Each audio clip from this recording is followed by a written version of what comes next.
السلام عليكم متابعين هدهد للطبخ. تعالوا نسوي أنا وياكم معجون طماطة خالي من أي مواد حافظة. بالبداية هنا قدامكم مثل ما تلاحظون هاي الطماطة غسلتها وخليتها بمصفي عمود أتخلص من أي مي زايد بيها.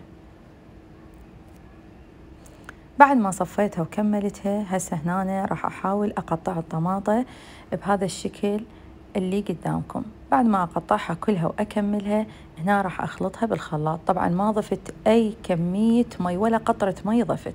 ورا ما أخلطها وأكملها هنا راح أخليها بالمصفي، مو بمنخل، يعني أقصد العفو بالمنخل مو المصفي، بالمنخل الناعم. وأحاول أتخلص من البذور اللي راح تطلع هاي مثل ما تلاحظون أمامكم كلها، لأنه أي بذرة تنزل راح تسوي لي المعجون مقطن. هذا المي الصافي اللي ما بي أي قطرة مي راح أخليه بجدر على النار مثل ما تلاحظون قدامكم.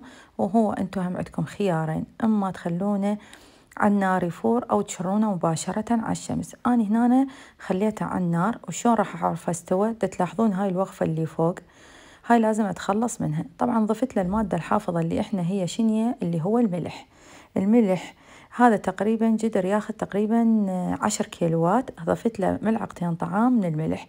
هنا هسه هو كمل عندي مثل ما قلت لكم من تخلصت من الوقفة كلها.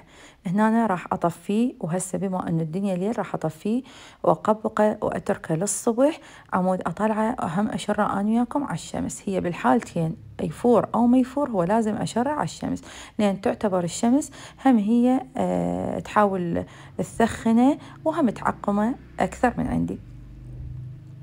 طبعا ما صورت لكم باليوم الأول اللي شريته على الشمس، بس أنا استغرق مني يومين خليته على الشمس، بس صورت لكم اليوم الثاني. هنا هسه هذا اليوم الثاني. طبعا مثل ما تلاحظون شوف الثخن مالته، خليته قلت لكم على الشمس.